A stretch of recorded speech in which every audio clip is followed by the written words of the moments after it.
Hello tout le monde et bienvenue dans le podcast Underground qui a été créé par la jeunesse pour la jeunesse. Alors aujourd'hui, je vous retrouve avec un invité très spécial pour le deuxième épisode de Underground qui est Charles-Henri. Bienvenue. Hello Kesha, déjà merci pour l'invitation. Ça me fait plaisir de t'avoir aujourd'hui et que tu as accepté l'invitation. Moi, je t'avais invité parce que j'aimais bien ton contenu. J'aimais bien les photos, les portraits que tu montres sur ton Insta. Et aussi parce que tu es ivoirien. Et à travers ton art, on peut voir ce que tu veux transmettre et l'amour que tu portes à ton pays. Et du coup, c'est pour ça que je t'ai invité. Donc aujourd'hui, tu vas voir, je vais te poser des questions un peu qui vont être par étapes de ta vie, le commencement et sur tes projets futurs et tes projets actuels aussi. Donc, pour le début, on va commencer par une présentation. Alors, est-ce que tu pourrais te présenter en quelques mots, quelques phrases pour les personnes qui ne te connaissent pas? Ok, il n'y a pas de souci. Alors je m'appelle Charles-Henri, comme tu as pu le dire, c'est mon prénom. Je suis photographe. Je suis également, je dirais artiste visuel, parce que le noyau de ce que je fais, c'est de l'art visuel. Et plus on avance dans sa carrière artistique, il y a des ramifications qui se créent. Donc aujourd'hui, je me définirais plus comme un artiste visuel. Ouais. Ok, d'accord. Et t'as quel âge? J'ai 28 ans le mois prochain, le 23 mars. Ok, joyeux anniversaire en avance. Bon, on est encore en février. On est encore en février. J'abuse, bon. Ah tiens, j'ai oublié, je suis champion d'Afrique aussi. Ah oui, Tiens, d'accord. voilà, il faut, ouais. Il faut préciser. J'ai oublié. Ok, très bien. Avant tout ça, avant de parler de tes projets, etc., on va d'abord retourner un peu en arrière, au début Ok. de ta vie, dans les premières années. Est-ce que tu pourrais nous dire, du coup, pour les personnes qui ne te connaissent pas, comment tu as grandi, dans quel environnement tu as grandi? Voilà. Oula, j'aime cette question, mais elle est très profonde. Je vais essayer d'être le plus précis et bref que possible. Alors, j'ai grandi entre deux pays. Je suis né en Côte d'Ivoire en 1996 jusqu'en 2002. Donc, j'ai grandi avec mes grands-parents, avec ma mère. Et de temps en temps, j'allais dans ma famille paternelle. Mais j'ai grandi dans un environnement très panafricain parce que mon grand-père était un des directeurs d'une banque en Afrique. Et je pense qu'en prenant du recul aujourd'hui, étant grand, je me rends compte que son travail, même les éléments qu'il étudiait, consciemment ou inconsciemment, je ne sais pas, mais il me les communiquait. On jouait à des jeux comme les jeux des capitales africains, ce genre de choses. On regardait des documentaires sur l'histoire de différents pays en Afrique. Et je pense qu'aujourd'hui, le fait de faire ce que je fais, ça ne me vient pas de nulle part. Ça me vient de mon grand-père, ça me vient de ma grand-mère que je salue, mes grands-parents, ma famille également. Euh, Elle faisait quoi? elle est dans les lettres, elle est écrivaine, mais elle me rectifiait beaucoup. Elle me rectifiait beaucoup. Elle est très exigeante par rapport à la façon de s'exprimer, par rapport à l'enrichissement du vocabulaire. Donc j'ai grandi dans cet univers-là, entre la littérature, entre la géopolitique, entre l'histoire, voilà, entre l'art aussi, parce que j'ai également grandi avec le plus petit frère de ma mère qui, lui, jusqu'aujourd'hui, est artiste musicien. Donc, en soi, on a grandi dans une maison dans laquelle, si je voulais entendre parler d'histoire, j'étais avec mon grand-père. Si je voulais entendre parler de musique, je partais dans la chambre de mon oncle. Si je voulais entendre parler de Dieu, j'étais avec ma maman, parce que ma maman est très croyante et elle ne cesse de nous communiquer. C'est ce que je trouve être la plus grande des richesses. Donc j'ai grandi dans cet univers, ce qui m'a permis d'avoir un certain équilibre. Ouais. Ok, t'as grandi vraiment dans un mix culturel, enfin, avec tous les arts, Oui, la mm, musique, l'histoire. oui, Enfin, tout à fait. ouais. Oui, tout à fait. Oui, en soi, c'est de l'art. Après, chacun a ses définitions, mais Mm, je trouve que toutes les parts du gâteau étaient très bien reparties. mm. Ouais, bon, je suis pas très gros, mais j'ai mangé comme il fallait que je Mm. continue de manger de ce gâteau qui est cette éducation-là. Mm. Ouais. Mm. Ouais, ça t'a forgé en fait, t'as appris, enfin, t'as eu plein de connaissances grâce à ça. Oui, après, quand tu grandis, toi-même, tu t'auto-éduques. Mm. Voilà, il y a des éléments de ton éducation que tu reçois et au fur et à mesure, tu deviens comme un fil. Donc, il y a certaines choses avec lesquelles, en grandissant, tu n'es plus en adéquation. Parce que quand tu es un enfant, tu es comme une éponge, donc tu prends tout et Mm. tout. Et quand tu grandis à partir d'un certain âge, tu as une capacité d'analyse qui s'approfondit de par tes expériences personnelles. C'est en cela que tu deviens un adulte, parce qu'un adulte, selon moi, c'est un être humain qui sait filtrer les informations, qui constitue la personne qu'il est et qu'il sera. Mm. Ouais. Ok, d'accord. Et mais ça veut dire quand tu étais petit, est-ce qu'il y avait, enfin, t'avais déjà cette sensibilité pour le visuel, la photo, pour, tu sais, t'avais déjà un œil artistique. Oui, effectivement, effectivement. J'aime Mm, beaucoup tes questions, hein, parce que ça me ramène mm, très loin sans que je m'en rende compte. mm, Je dessinais beaucoup. Voilà, le dessin était pour moi, il faut que je reprenne même d'ailleurs, mais le dessin était pour moi une forme de thérapie. mm, Et bon, pour tous ceux qui ont regardé les mangas, j'étais un passionné de mangas, Dragon Ball Z. Tous les personnages de Dragon Ball Z en partie sont passés sous mon crayon. Euh, Sangoku, Broly, bon, je vais pas commencer à tous les citer, mais permettez-moi, mais ça me ramène loin. oui, Krillin, ouais. Donc, je dessinais beaucoup et je pense que, enfin, de par le dessin, ça m'a permis d'aiguiser mon sens du détail. Le mm, dessin rend la personne enfin, lorsque tu fais du dessin, ça te rend plus minutieux. Et c'est même pas que dans le travail, c'est dans la vie de tous les jours. Donc, j'ai beaucoup dessiné. Et je crois quand j'étais en classe de cinquième, quatrième, je mm, préférais même à Noël recevoir des appareils photo que des consoles.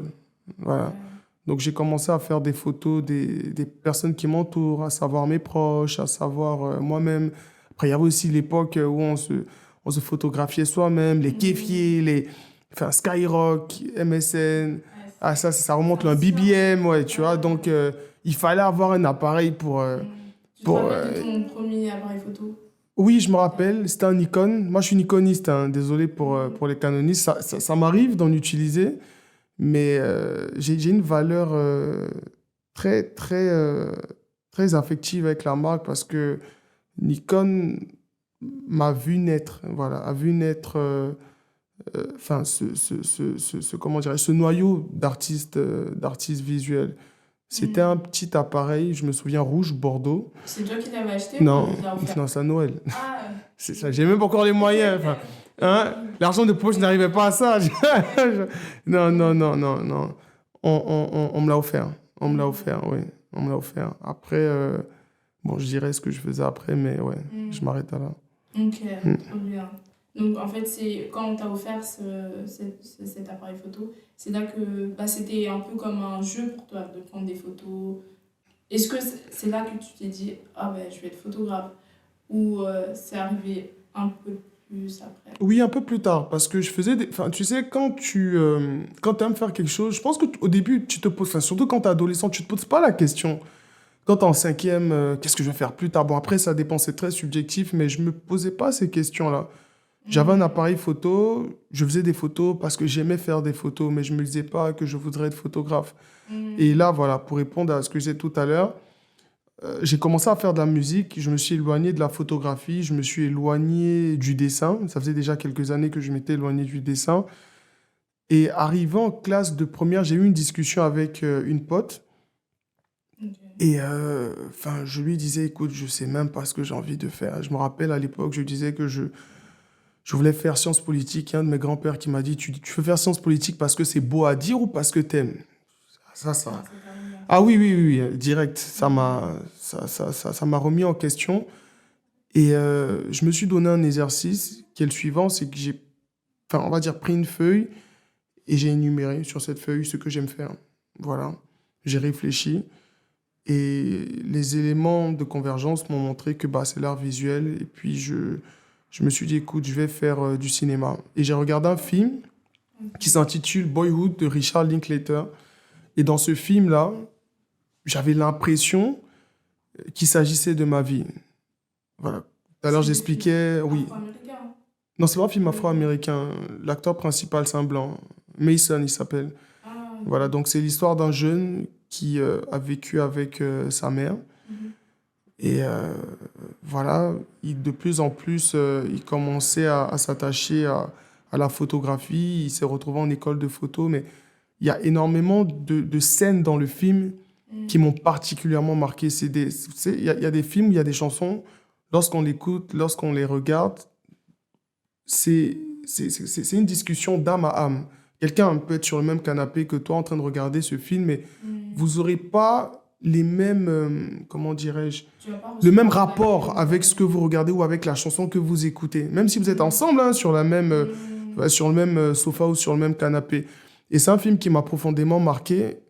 Et je me suis dit, je pense qu'il faut, ouais, je dirais même, oui, je pense même qu'il faudrait que je dise que j'ai eu cette conviction que c'est ce chemin que je devrais suivre. Après, il y a d'autres éléments qui sont rentrés, voilà, d'autres éléments en fait qui davantage ont assis cette conviction-là en moi, ouais. Et ça, c'était quand t'avais. Du coup, t'étais en première, t'avais 16 ans. En première, non, non, non. Oula, je me souviens même plus de quel âge j'avais. Ouais. Non, non, non, non, non, non. Parce que j'ai redoublé ma cinquième. Ça, c'était très difficile. Je venais de la Côte d'Ivoire et je suis parti au Cameroun. C'était un moment très difficile de ma vie, ouais. Donc, j'ai redoublé. Je me souviens plus de quel âge j'avais, mais j'avais pas 16 ans. Ok, ok, ça veut dire que t'as voyagé un peu. J'ai fait des allers-retours, comme je le disais, entre la Côte d'Ivoire et le Cameroun. Ok. Ouais. Mais ouais, c'était majoritairement des allers-retours de la Côte d'Ivoire et le Cameroun parce que ma mère, enfin, je vais essayer de faire une parenthèse pour que tu puisses comprendre. J'ai vécu de 96 à 2002 en Côte d'Ivoire. Donc, j'ai quitté la Côte d'Ivoire quand j'avais 6 ans. Hmm. Ouais. Et ensuite, je suis parti au Cameroun parce qu'il y a eu la guerre en Côte d'Ivoire en Oui. 2002. Et pendant 2 années, j'étais au Cameroun. Ma mère, nous sommes partis au Cameroun à cette période, donc elle s'est installée au Cameroun et travaillait au Cameroun. Et 2 ans après, donc en 2004, je suis revenu en Côte d'Ivoire. J'étais censé passer des grandes vacances chez mon grand-père paternel. Donc il y avait mes cousins, vous connaissez, oui, enfin, les cousins viennent, parce que la maison de mon grand-père paternel, c'est une maison qui fédère. Donc mes cousins venaient de partout, donc on mettait les matelas, on dormait tous ensemble, on jouait jusqu'à très tard la nuit à la console. Et bah, le jour du départ, je me suis caché dans l'armoire. J'ai dit que je rentre pas au Cameroun. Évidemment, j'aime ma mère à un point, mais en fait, je pense qu'il y a quelque chose de plus, enfin, je vais pas dire de plus fort que ça, mais il y a quelque chose de très fort qui m'a poussé à rester en Côte d'Ivoire. Parce que quand tu es né dans un environnement, tu as pris tes repères dans un environnement, je suis également camerounais, mais entre 0 et 6 ans, les liens que l'on tisse avec l'environnement dans lequel on grandit, c'est très très fort. Et je m'en suis rendu compte quand je suis venu en vacances. Et surtout, il y avait encore cette synergie, il y avait encore tous mes cousins qui étaient là. Et puis voilà, tu es encore un enfant, tu te dis pas que l'année scolaire est différente des grandes vacances. Mais je me suis dit, non, il faut que je reste. Donc c'est comme ça que je suis resté en Côte d'Ivoire. Ma petite sœur avec qui j'étais venu 2 mois avant, elle est partie. Donc elle est partie retrouver notre mère. Et moi, je suis resté en Côte d'Ivoire. Mais Et je j'ai savais que fait... t'étais caché dans l'armoire. Bon, j'ai dit ça à ma mère il y a quoi, il y a moins de 2 ans. Je sais même pas si même elle a même pris conscience de ça. Mais je pensais que, voilà, on allait me dire, ah, Charlie, sort l'avion, non. Mais mon grand-père chez qui j'étais, voilà, il a compris qu'il fallait qu'il reste. Et j'ai passé de très, très belles années par la suite. Donc, on partait à l'école tous ensemble et on avait un cousin qui était un de nos voisins. Il y avait un autre, bon, lui, il habitait dans un autre quartier, mais on se retrouvait les week-ends. Donc, on était quasiment tout le temps ensemble. Ouais. Ok. Donc, le fait aussi de grandir avec d'autres personnes, ça t'a formé. Et est-ce que, grâce à eux, tu penses que ça t'a...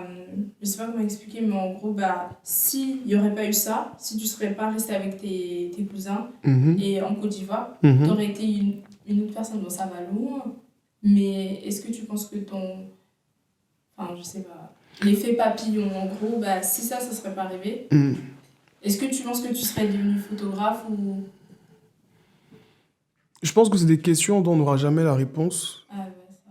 Oui, C'est parce sûr. que si on veut commencer à se trouver des... Ah, s'il n'y avait pas vécu ça, est-ce que ça se serait Mmh, passé? On ne sait jamais. Il n'y a que Dieu mmh, qui sait ça. mmh, Mais je pourrais répondre autrement. Je dirais que ça a participé à la personne que je suis devenue parce que le fait de me retrouver chez mon grand-père paternel, ça m'a permis de me rapprocher de ma famille paternelle. Je la voyais même régulièrement quand j'étais toujours chez mes grands-parents maternels. mmh, Mais vu que là, je vivais maintenant avec mon grand-père paternel, avec mes cousins, ça m'a permis de... c'est comme les doigts d'une main, hein. Chaque doigt de la main mmh, a sa spécificité. Donc, le fait d'être avec une autre partie de ma famille, ça m'a permis d'avoir une autre approche par rapport enfin, à des éléments. Voilà. mmh. Bah oui, parce que tu as Oui. dit que ton grand-père, du coup, il t'a transmis. Ça, c'était mon grand-père maternel. Enfin, c'est mon grand-père Ah, ok. maternel. Mon grand-père paternel, Oui. enfin, déjà, il est psychiatre de formation. Et c'est quelqu'un qui, je crois, c'est un de mes modèles par Mmh, rapport à l'écoute des personnes. C'est un monsieur, c'est un grand homme. Tu peux parler pendant 2 heures, il va dire rien, il va rien dire, il va dire aucun mot, il va mmh, t'écouter. ok. Donc voilà, il m'a montré qu'il est possible d'être très attentionné avec des personnes. Et c'est quelqu'un aussi qui est très, comment dirais-je, très patient, très tolérant. Voilà, Ok.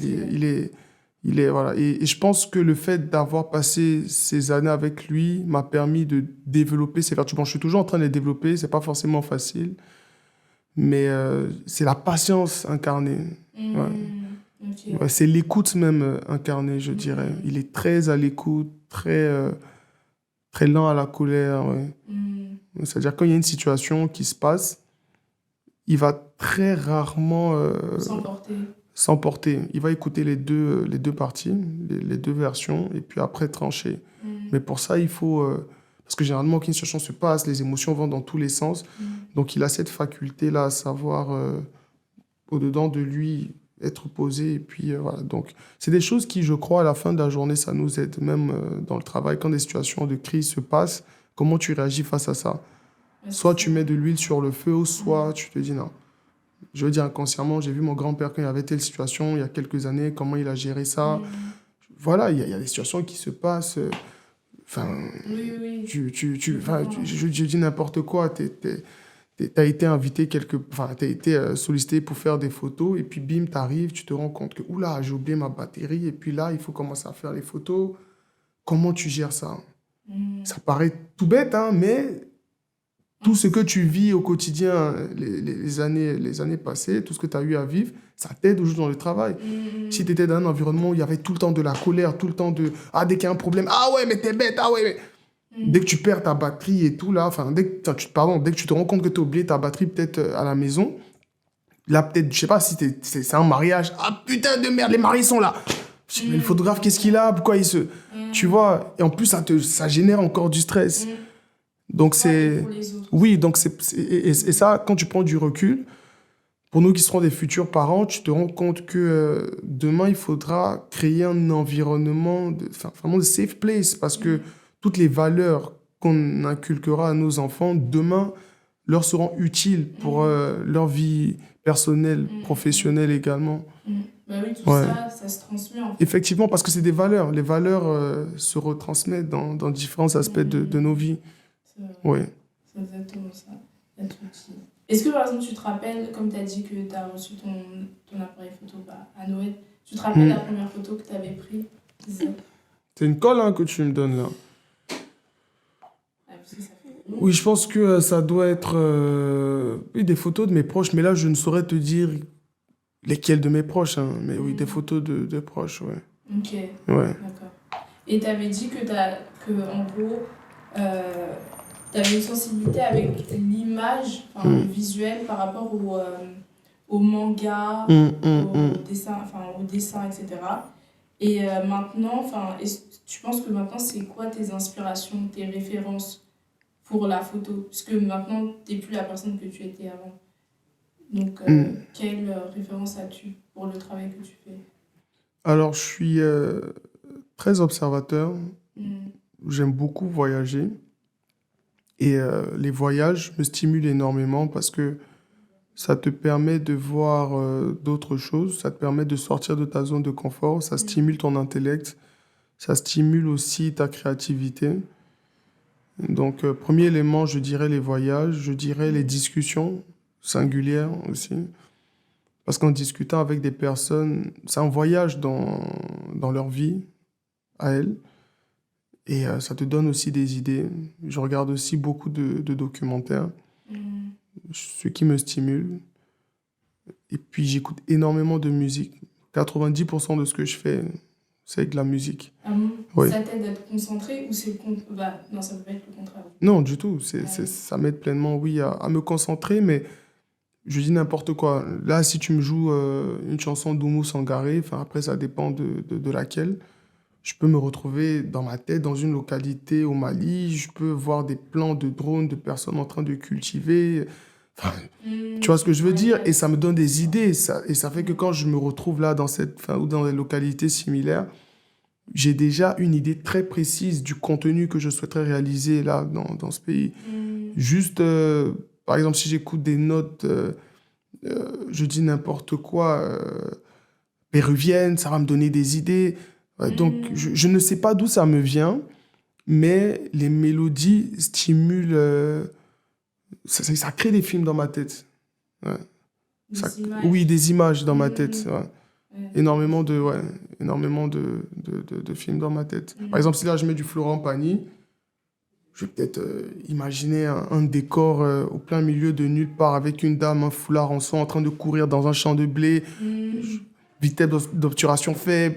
Ouais. Enfin, je veux dire, je vois déjà l'image que j'aurai là. Oui, oui, je vois Tu vois ce que je veux dire? Là, comme tu Mm. me mets du Snow Allegra, tu vois, je vais avoir, je sais pas, une belle photo peut-être à Toronto, avec les lumières. Mm. Tu vois, enfin, ça dépend de ce qui est joué. Tu Ok. vois, ça dépend. Ça t'aide, du coup, quand tu photographies des personnes. Effectivement, c'est-à-dire que je prends un exemple tout bête. Mm. Comme je dis, je suis camerounais. Et par exemple, si j'ai envie je dis n'importe quoi, là, j'ai une thématique que j'ai envie de réaliser. Je voudrais faire des photos autour de pirogues sur le fleuve.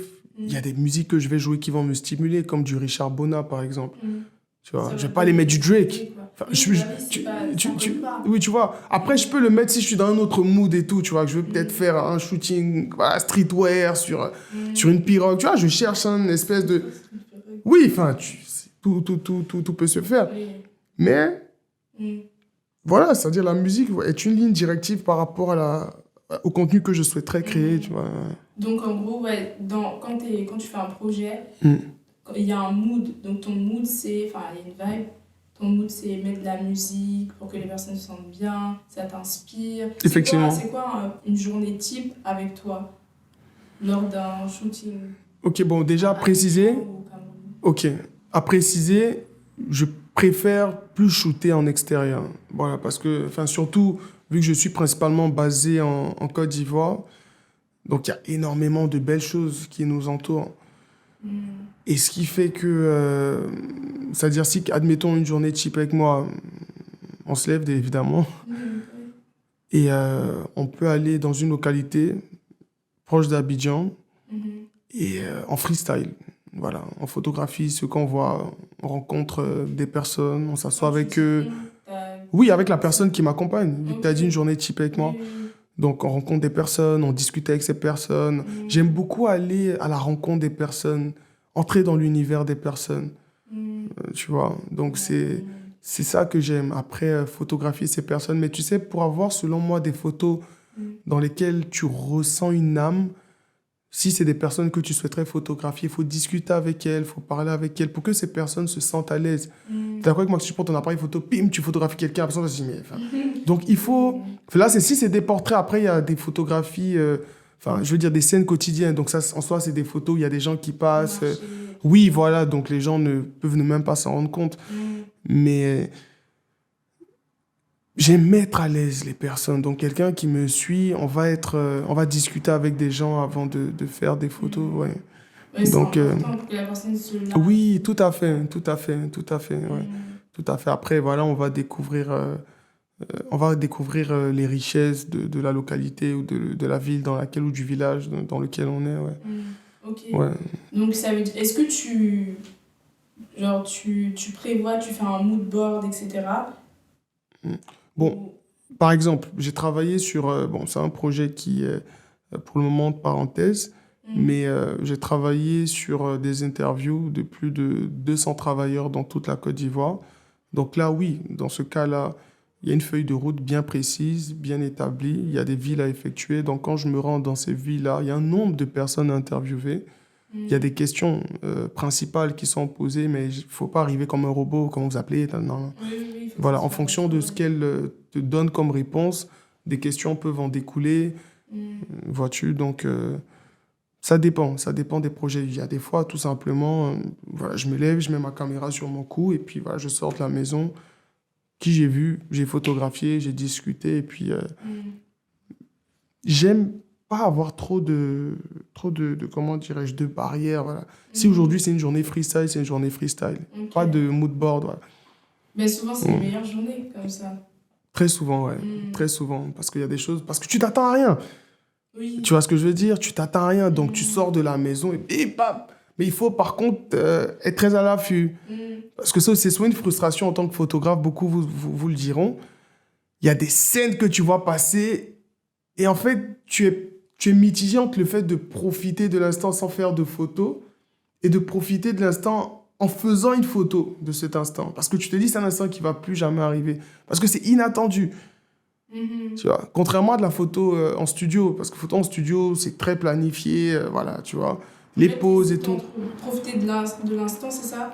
Non, je dis parfois, il y a Ah. des scènes, et, elles vont plus arriver là, tu vois, ça peut être quelque chose qui vient de se passer, et bim, t'as même pas eu le temps de prendre ton appareil pour faire une photo, moi ça m'est déjà arrivé, mais en même temps, tu te dis, bon, c'est pas grave, ça devait pas du tout être, c'est pour ça que moi je me console maintenant, je me dis, ça devait pas être photographié, c'est juste tes yeux qui devaient les voir, et tu le gardes pour toi, tu quitteras la terre avec ça. Oui. Tu vois, je peux en parler, mais ce que j'ai vu, c'est moi qui ai vu. Mm. Mais il y a d'autres fois où, voilà, tu arrives à photographier. Mm. Ouais. De toute façon, c'est pas toi qui gères. Enfin, quand c'est dans la ville, etc., il y a tellement de choses. Oui, bien sûr, c'est pas toi. Mm. C'est pas toi, ouais. Mais avant, je t'avoue que ça crée des petites frustrations parce que je te dis, oh là, j'aurais aimé photographier ça.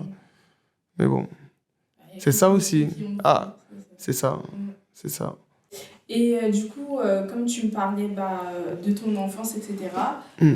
comme tu es photographe, comment tu étais au niveau scolaire? Enfin, scolairement, tu étais un bon élève? Est-ce que tu as eu des matières qui sont liées à l'art? Mm. Donc... Là, tu touches l'épine dans le dos de Caraba, là. Ouais. Ah, Alors, c'est- non, enfin, je rigole. Mm. Mais il y a une partie de ma, ouais, il y a une partie de ma scolarité qui était assez particulière. La période où j'ai redoublé, mais j'y reviendrai. Mais avant ça, j'ai toujours été un élève très brillant. J'ai toujours eu de très bonnes notes. Et puis, oui, j'ai eu la grâce d'être dans des écoles qui me permettaient de m'exprimer en tant qu'artiste, enfin, de par les matières qu'il y avait. Comme- J'ai fait différents types de systèmes. J'ai fait le système français, Mm. bon, majoritaire, le système français, majoritairement en Côte d'Ivoire. Ensuite, j'ai fait le système ivoirien. Je pense peut-être 2 ans, mais 2 années séparées, hein. Une C'est année quand j'étais différent? tout petit, oui, c'est différent. C'est différent. Après, ça dépend aussi des écoles. Après, j'ai fait le système camerounais aussi. Ah, oui. Ouais, j'ai fait le système camerounais Au début, j'ai eu beaucoup, beaucoup, beaucoup de mal. Beaucoup de mal. C'était plus difficile. Oui, c'était plus difficile. L'approche était difficile. C'était quelque chose d'étranger pour moi. Ouais, Mm. c'était quelque chose d'étranger. Et bah, c'est à cette période où j'ai redoublé. Mais il fallait un temps pour t'adapter.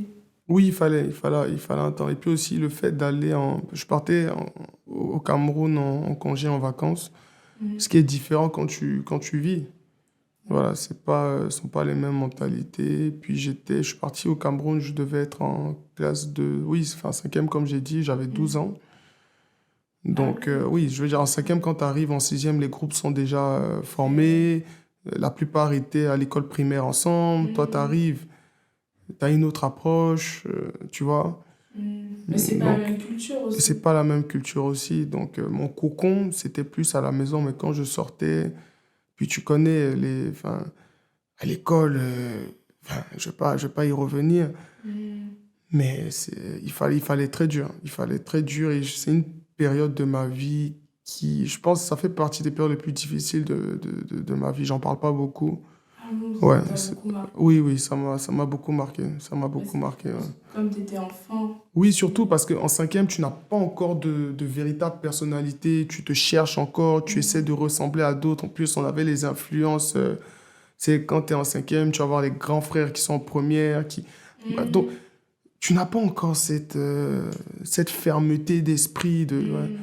À la maison, certes, tu as une éducation, mais Quand c'est dehors, c'est quand différent. c'est dehors, tu vois. Mm. Cinquième, les groupes sont déjà formés. Toi, tu arrives en cinquième. Mieux vaut arriver en sixième ou en Oui. troisième qu'arriver en cinquième dans une école, selon moi, de mon Mm. expérience personnelle. Ouais. Pour faire les rencontres, Oui, parce que etc. je me rappelle même et tout. Enfin, on voulait que je marche dans tel groupe, les plus populaires voulaient que je sois avec eux. Après, voilà, il y a ceux qui sont moins populaires qui veulent, ah non, eux là, enfin, faut pas marcher avec eux, ça va te créer des histoires. Après, tu restes avec Mm. d'autres. Après, bref, Il y a trop de Oh là là. péripéties. Il faut qu'on en parle hein, de ce qui se passe entre la Mm. sixième et la quatrième. Faut qu'on en parle. Mm.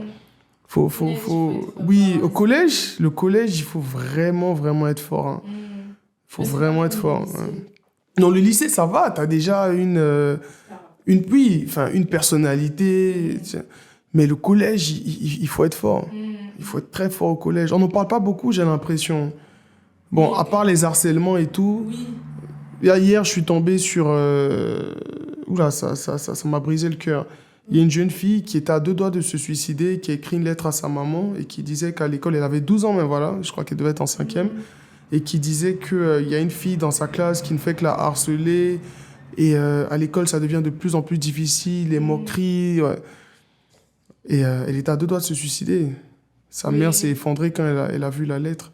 Mais c'est pour dire, en fait, c'est pour mettre le doigt sur le fait qu'il faut, enfin, en tout cas pour les parents, les classes de cinquième, sixième, il faut vraiment être à l'écoute de l'enfant. C'est des classes qui sont très décisives. Mm. Pour plus tard. Oui, pour plus tard, pour plus tard. Parce C'est un que ça couteau à double reste, en tranchant. fait. Ça, Mm. si ça se passe très bien, bah, tu continues. Mais la classe de cinquième, là, en tout cas pour moi, ça a été une classe très, très difficile. Hein. Bah, t'en es ressorti. Oui, bien sûr, par la grâce de Dieu. Oui. Oui, et j'avais perdu confiance en moi. Tu imagines, tu as tout le temps eu de bonnes notes, et puis du jour au lendemain, tu as des notes. Enfin, je veux dire, tu sais, ce que tu vis à l'école t'empêche même de te concentrer, de retenir tes leçons quand tu arrives à la maison. Parce que déjà, tu reçois des coups, et quand tu rentres à la maison, tu dois déjà évacuer voilà, tout ce que tu as pu recevoir comme coup, et te dire, non, là, il faut que je retienne. Mais en même temps, tu repenses à ce qui se passe et tu te dis, ah bah demain, ça va recommencer. Et moi, je suis quelqu'un, bon, j'y travaille toujours, Tu penses beaucoup. mais enfin, je suis quelqu'un, en fait, enfin, à l'époque, je prenais beaucoup sur moi. Et même aujourd'hui, quand des choses se passent, je me dis, écoute, ça va passer. Donc, je garde. Mais il y a des choses que l'on ne peut plus garder. Ça, c'est des choses que j'ai appris avec le temps. Par exemple, ma mère, elle me fait ce reproche. Alors, quand des choses t'arrivent, apprends à évacuer, il faut apprendre à en parler. Sinon, tu gardes Tu vois, tout pour oui. toi. Et quand je prends du recul, je me rends compte que je pense que tout est principalement venu de ça. Parce que tellement de choses sont passées, j'ai gardé en moi. Et après, tu te rends compte que bah, ça peut se dupliquer dans d'autres aspects de ta vie. Mais aujourd'hui, j'ai énormément travaillé par rapport à ça. Mais il y a des situations, il y en a qui n'arrivent pas à se relever, tu vois. Oui. Ouais. Et c'est pour ça, bah oui, c'est pour ça que les gens font de la prévention.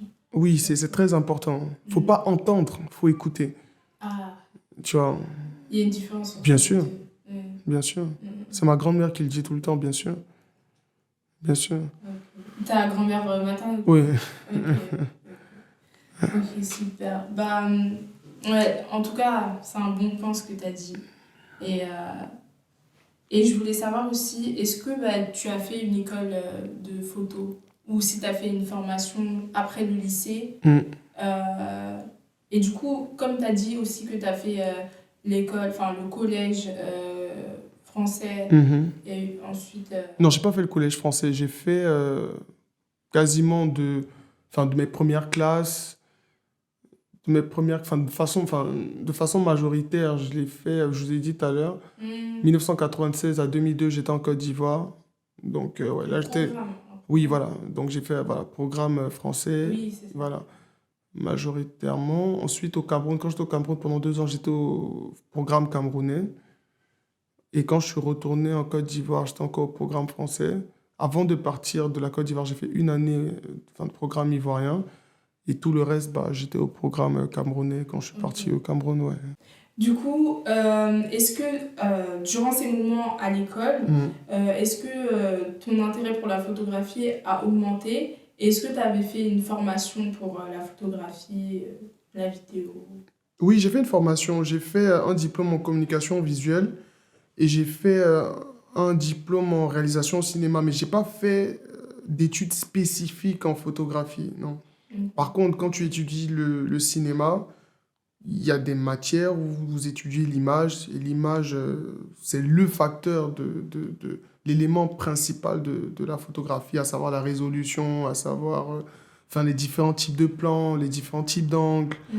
Oui, donc ça sont des choses qui sont primordiales hein, de savoir quand on fait de la photo ou quand on fait, enfin, quand on travaille dans l'image, tout Mm. simplement, oui.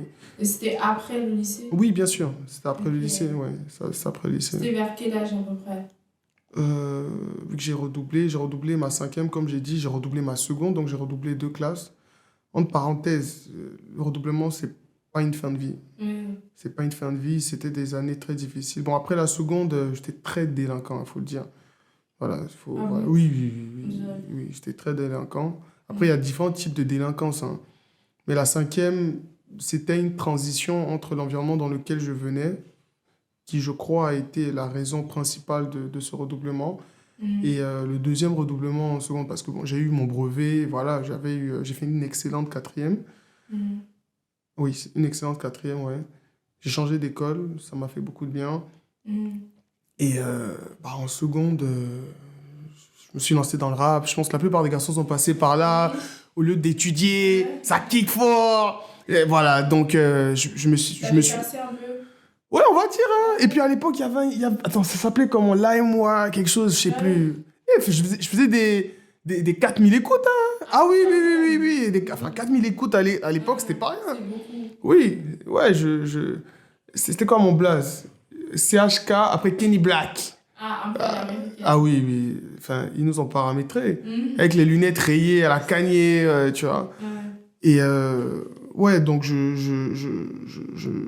c'était plus mes priorités, voilà, l'école. Ouais. Puis quand j'ai redoublé là, douche froide. Ah oui, Oui, carrément. douche froide. Bah oui, douche froide, là, je te dis, ah ouais, 2 ans.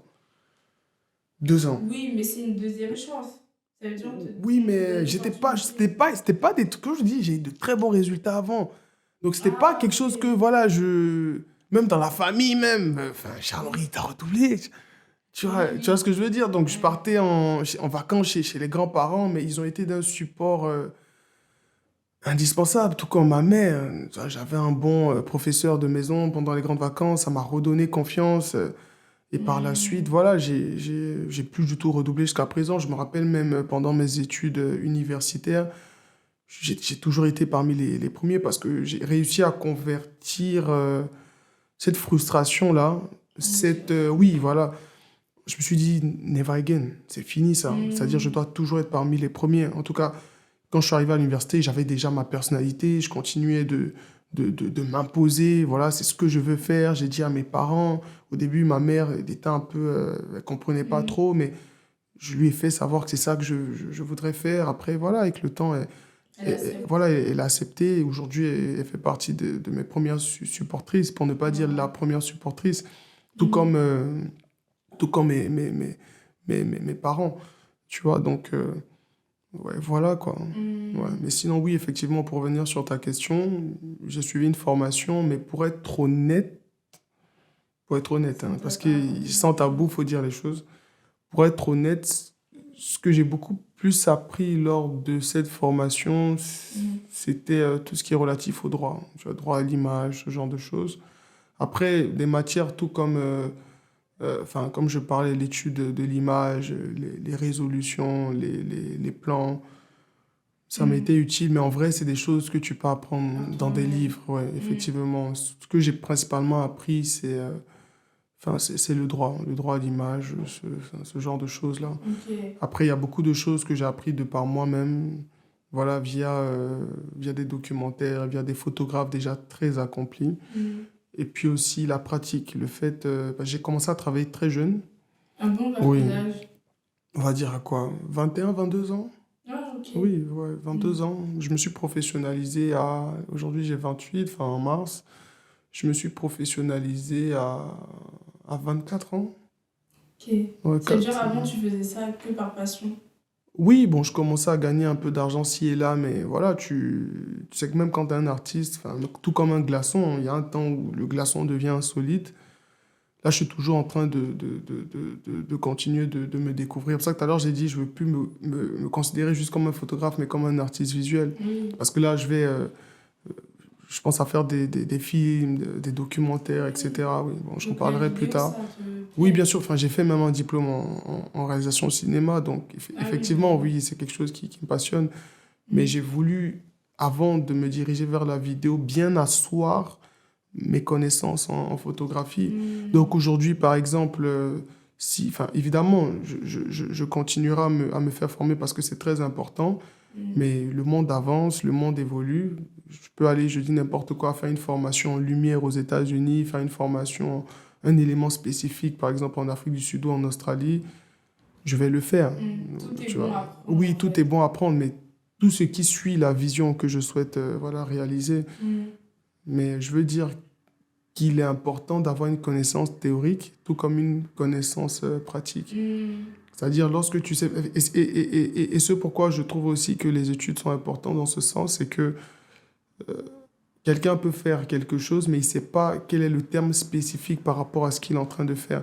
Mais pour quelqu'un qui se cultive, même s'il n'est pas allé à l'école, mais qui lit des livres ou qui s'instruit, il sait que bah, quand je touche ma caméra et je fais ci, ça et ça veut dire telle Mhm. chose, tu vois. Qu'est-ce que veut dire le mot de priorité vitesse? Tu dois savoir. Qu'est-ce que veut dire Mhm. le mot de priorité ouverture? Tu dois savoir. Qu'est-ce que veut dire telle ou telle chose? Échelle des Mhm. plans, tu dois C'est parfaitement définir. ben, c'est ça qui Voilà. fait la différence entre quelqu'un qui est pro et quelqu'un qui n'est pas pro, non? Je dirais, parce que tu peux pas avancer comme ça sans savoir exactement, enfin, mettre un nom ou un terme sur ce que tu es en train de faire. Quand tu fais des Mhm. réglages, qu'est-ce que ça signifie? Donne-moi des termes, explique-moi pour quelqu'un qui ne sait pas ce que ça veut dire. Mhm. Voilà, comment tu as fait pour avoir ce rendu-là? Vitesse d'obturation, ça veut dire quoi? Euh, Surexposition, ça veut dire quoi? Il Mhm. faut savoir Donc expliquer les toutes études, ces ça t'a choses. apporté tout ça, tout ce Oui, oui, bagage. je dirais. Et même, c'est ça, je dis tout à l'heure, je reviens, enfin, je veux dire, par exemple, quand tu prends les Américains, ils ont une approche qui est différente. Mhm. Et c'est surtout, bon, je reviens à ce que je disais, ça va être par lire des livres, ça va être, voilà, par s'instruire. Mais le plus important, c'est qu'à la fin de la journée, Mhm. tu puisses être à même de, voilà, de poser des mots sur ce que tu fais. Mhm. Et Ouais, c'est qu'on sent du important. professionnalisme dans ton activité. Mhm. Ouais. On sent que tu connais la chose, quoi. Oui, il faudrait, que ce soit Mhm. sur un plan théorique ou pratique. Ok. Ouais. Et est-ce que, comme tu es photographe, je pense que, est-ce que tu as une attache au souvenir? Bien sûr, C'est pour ça que tu photographies tout ce que, bien enfin, sûr, pas tout, mais ce que tu vois. bien sûr, bien Mm. sûr. C'est pour ça que j'ai beaucoup de mal. Une des activités les plus difficiles à faire pour moi, c'est de supprimer des photos. C'est très difficile parce que dans ma tête, je me dis, oula, enfin, c'est un moment... En fait, tu sais, la photographie, c'est un moment d'éternité. Là, ce que je suis en train de te dire, ça ne va plus jamais exister. C'est fini, là. Là, on vient de passer à un autre moment. Oui, oui, oui. Quelqu'un qui vient de photographier, il a capturé ce moment. C'est un moment, c'est un morceau d'éternité. Tu vois ce que je veux dire? Oui, Donc, oui. parfois, c'est difficile. Après, je me dis, oula, il y a des photos qui doivent être supprimées. Mais tu Mais peux pas tout garder. oui, effectivement. Effectivement. Effectivement. Ouais. Mais oui, je suis profondément attaché aux souvenirs, mais aux souvenirs qui me permettent d'aller de l'avant. Et même les souvenirs qui sont douloureux, je m'efforce à les convertir afin que ce soit afin que ce soit des éléments qui me poussent à aller plus loin. Comme tout à l'heure, je parlais de le fait d'avoir redoublé, ça m'a fait perdre confiance en moi à un moment de ma vie. Mais j'ai réussi à orienter cette frustration-là. Et je me suis dit, plus jamais. Ok. Tu vois ce que je veux dire? Plus jamais. Je dois toujours être le meilleur dans ce que je fais. En gros, ça t'a donné de la motivation. Effectivement, effectivement. Ça, tout à l'heure, avant l'interview, on parlait de perspective des choses que l'on vit. Tout est une question, selon moi, de perspective. Tu peux vivre la même chose qu'une personne, mais la personne peut ne pas du tout réfléchir comme toi tu réfléchis. Ce qui va faire que vous n'aurez pas du tout les mêmes résultats. Ben oui, c'est vrai. En fait, il faut... La manière de recevoir la chose va être différente. Tout à fait, tout à fait, tout à fait. Tout est une affaire de perspective. C'est vrai. Tout. Ça fait réfléchir. Tout. C'est vrai. Et du coup, bah, tes origines, la manière dont tu as grandi, etc., ça influence ton art. Enfin, Clairement. Clairement, parce que ce que je vois au Cameroun n'est pas ce que je vais voir en Côte d'Ivoire. Là, je me rapproche de plus en plus du Sénégal parce que ma grand-mère paternelle, je n'ai pas parlé d'elle depuis, je m'en rends compte. C'est une femme que j'apprécie, pour qui j'ai énormément d'amour. Elle est originaire du Sénégal, bien vrai qu'elle ait grandi en Côte d'Ivoire, mais elle a toutefois grandi avec cette influence sénégalaise. Et la dernière fois que je suis parti au Sénégal, c'était il y a un mois. Ah, ok, Ouais. ça remonte pas. Oui, et la première fois, c'était l'année dernière. Donc tu vois que c'est bien récent et j'ai 30 ans dans 2 ans. Et t'as aimé? Bien sûr, Sénégal. bien sûr. Après, je vais pas dire un des regrets, mais quelque chose que j'aurais aimé savoir faire, bon, j'ai toute une vie pour apprendre, c'est parler le Wolof. Ah, pourquoi? Parce que j'ai eu cette impression c'est-à-dire quand tu ne parles pas Wolof, tu peux te sentir étranger. Tu vois, c'est un très beau pays, hein. C'est un très beau pays, j'aime beaucoup les gens, mais c'est un élément que j'ai pu remarquer. Après, je peux me tromper, mais j'ai eu l'impression qu'à certains moments, voilà, si tu parles pas Wolof, Dans les conversations. enfin, c'est trop fort ce que tu dis, mais parfois tu peux sentir que bah, si tu parles pas Wolof et tout, ça peut créer une espèce de petite barrière, je dirais, tu vois. Donc si on peut, si je pouvais m'injecter là et puis, tu vois, je l'aurais fait, mais oui, bien sûr, c'est que j'ai dit que j'ai toute une vie à le faire. J'ai toute une vie. C'est toute une vie, ouais. Mais c'est un très, très beau pays. Bon, j'ai fait que Dakar, j'ai fait Gorée, j'ai fait le Lac Rose. Non, j'ai pas fait Saint-Louis.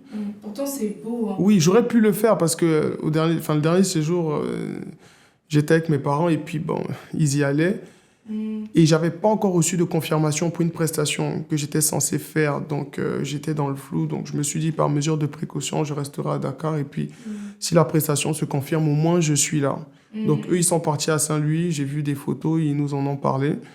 Et c'était une très belle expérience pour eux. Mais comme j'ai dit, j'ai toute une vie pour pouvoir le faire. En plus, ma grand-mère paternelle est originaire de Saint-Louis. Ok. Ouais. Ah bah, c'est trop cool. Bah, du coup, t'auras toute l'occasion Bien sûr. de faire ça. Ok. Et du coup, bah ouais, t'aimes bien aussi les voyages. Bien sûr. Oui, énormément. La culture t'inspire. Bien sûr, bien sûr, bien sûr. Je discute avec une Rwandaise, même si je ne suis jamais parti au Rwanda. Je suis en train d'aller... Enfin, c'est-à-dire, je suis au Rwanda sans que mes pieds bougent. Parce qu'elle me parle du Rwanda, elle me dit comment ça se passe. Et puis, le jour où moi-même j'y vais, c'est juste la matérialisation des informations que j'avais déjà reçues qui sont présentes là, tu vois.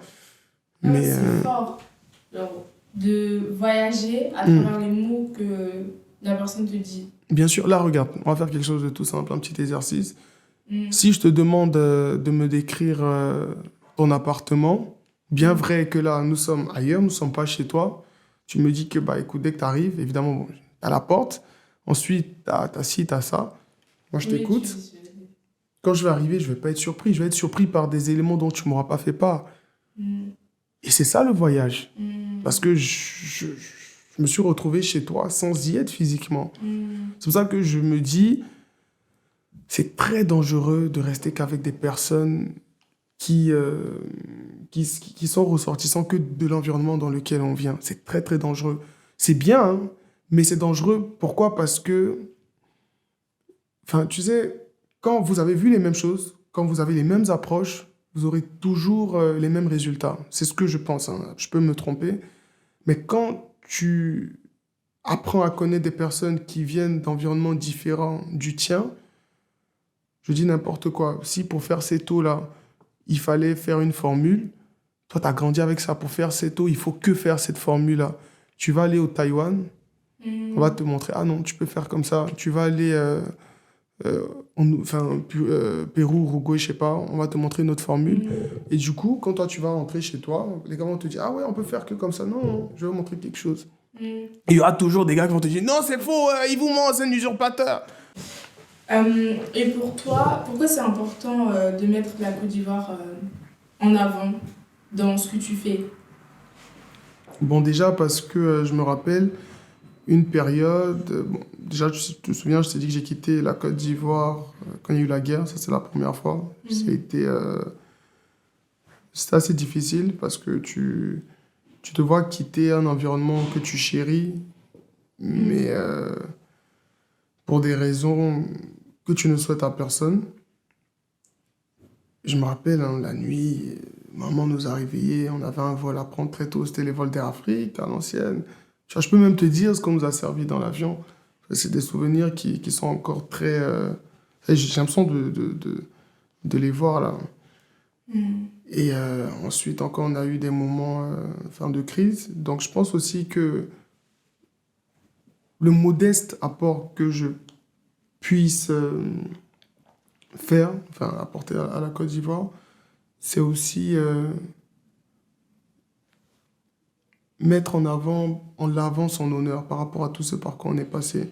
Mm. Tu vois ce que je veux dire? Mm. On a vécu tellement de choses, il y a tellement de sang qui a pu couler. Et je pense que c'est quelque chose qui motive beaucoup d'Ivoiriens. On est passé par tellement de moments tristes qui fait qu'aujourd'hui, chacun à son niveau, à son échelle, voudrait que le nom de la Côte d'Ivoire Soit voilà, brille élevé. davantage, oui, élevé.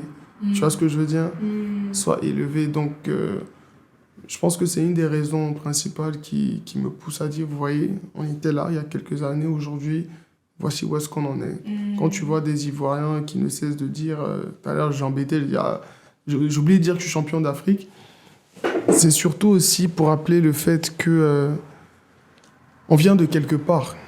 Regarde même comment la compétition, si tu as eu à la regarder, la Coupe d'Afrique des Nations, comment elle s'est déroulée. On ne pensait même pas qu'on allait se qualifier. Mm. Pas un concours de circonstances, je dirais. On a pu se qualifier. Qui l'eût cru que la Côte d'Ivoire aurait remporté cette compétition? Donc, en vrai, même quand tu prends du recul, ça a toujours été comme ça en Côte d'Ivoire. On ne s'attendait pas, bim, voilà. Et puis aujourd'hui, voilà où est-ce qu'on en est. Donc, c'est quelque chose qui est inscrit dans notre ADN en tant qu'Ivoirien, d'honorer, d'élever. Même quand tu étudies les paroles de l'hymne national, en forgeant unis. Tu vois, c'est-à-dire, on est unis pour faire briller le pays. Mm. Mais en plus, bah, là, c'est des années où la Côte d'Ivoire est en train de s'ouvrir au monde. Effectivement, effectivement, effectivement. Et puis, c'est très beau, le fait d'organiser une compétition de cette envergure et que la coupe reste à la maison. Mm.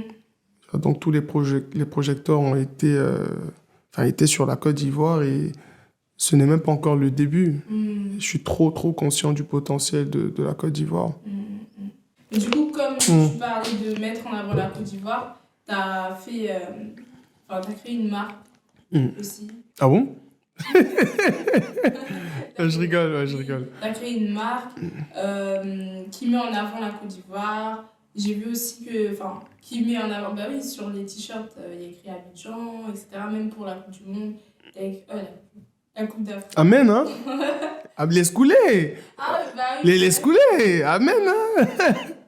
Mais oui, pour la CAN, en gros, Mm. tu as fait une série champion d'Afrique.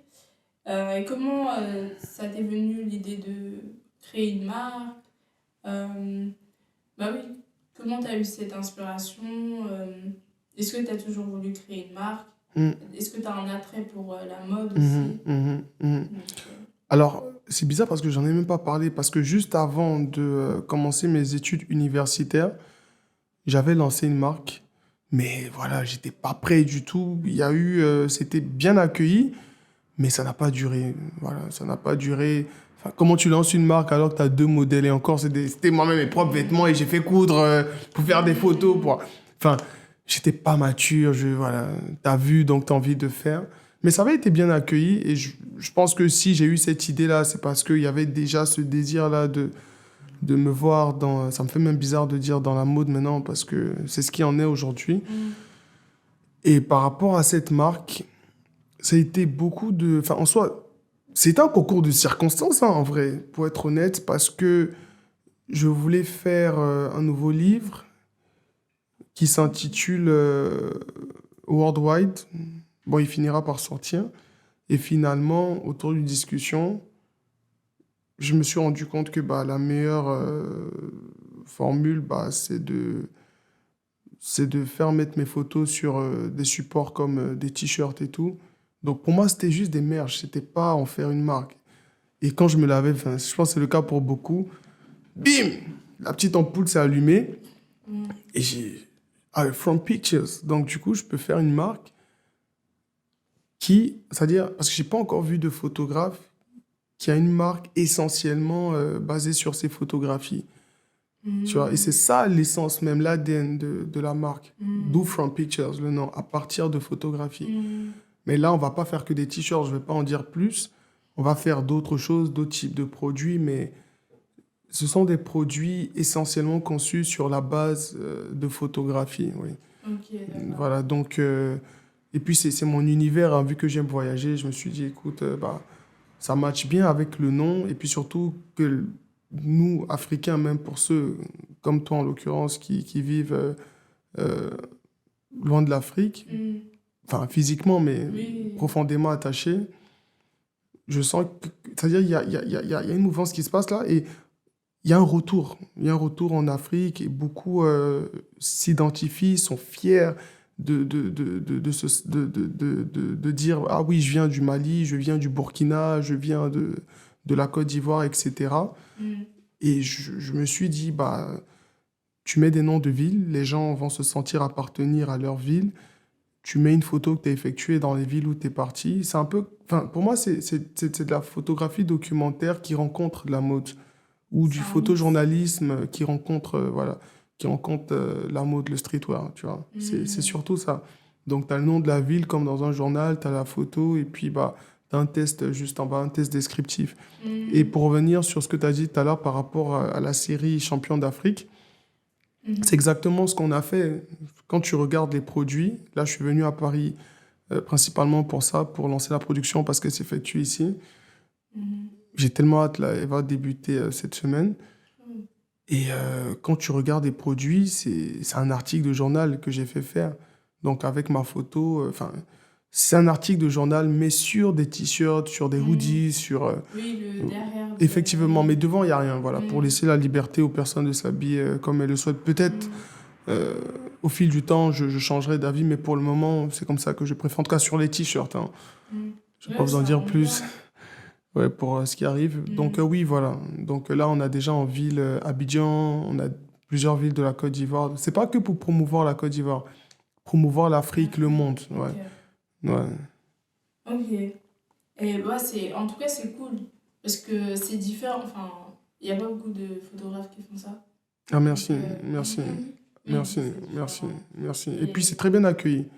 C'est très, très bien accueilli. Quand je vois quand je vois les statistiques, quand je vois la communauté qui ne cesse d'agrandir, les retours, les personnes qui soutiennent, je me rends compte qu'il y avait un profond besoin, qu'il y a un profond besoin d'appartenance et surtout, tu te rends compte, tu marches dans les rues de Paris et tout, et puis tu as un pull Abidjan, tu as une photo d'Abidjan, tu as le test et tout, et puis voilà, c'est au dos. Tu es dans le métro, on voit, tu es en train de marcher, on voit, toi même t'oublies, ah madame, tu vois. Ouais. Et c'est surtout ça ma fierté dans le sens en fait où je me dis, il y a quelqu'un qui me l'avait dit, j'ai trouvé ça tellement fort, une personne une pote qui m'a acheté un produit, elle m'a dit, ça me fait plaisir d'avoir un bout de la Côte d'Ivoire avec moi. Tu vois, Partout où elle va. oui, ça m'a vraiment fait plaisir. Et en fait, c'est ça, tu vois. Et puis comme j'ai dit, c'est pas que j'ai fait pour Dakar, j'ai fait pour Douala, il y a Yaoundé là qui sort, tu vois. Mais c'est bien, au moins ça exclut pas. Non, du Genre tout, c'est pas ça le but. Oui. C'est pas... Tout à l'heure, j'ai dit que j'aime beaucoup voyager, donc voilà. Il y a des pays qui sont pas encore, qui n'ont pas encore été faits, mais ça arrive. Ouais, ça arrive, ouais. Bah oui, chaque chose a son temps. Bien sûr. Ok, ok, trop bien. Bah, on a hâte de voir ce que tu vas faire plus tard. Et aussi, comment tu as su quel type de photographie tu voulais faire? Parce qu'il y a plusieurs types de photographies. Bien Il y a sûr. la photographie de rue, fashion photographie. Dans quel univers, en gros, tu as su que tu voulais aller? Bah déjà, quand je suis revenu en Côte d'Ivoire, c'est ce que je disais tout à l'heure, hein, ma caméra sur mon cou, et j'ai fait quoi? J'ai fait la plupart des quartiers d'Abidjan. Et à force de... Et ça, c'est un conseil que je me permets de donner aux personnes qui commencent la photographie. N'aie pas peur, touchez à tout. Parce que sans toucher, je veux dire, c'est quand tu manges un plat que tu sais que tu es allergique, tu vois. Et quand tu manges un autre, c'est que, ah oui, celui-là, je l'aime, celui-là, je l'aime moins. Et c'est la même chose, en fait, avec la photo, selon moi. Quand tu t'exerces, ah oui, je me rends compte que j'aime plus la photographie de mode, j'aime moins la photographie événementielle, ainsi de suite. Donc, écoutez-vous. Parce que ce que vous allez, c'est-à-dire ce que vous allez décider de faire émane de la personne que vous êtes, de vos goûts.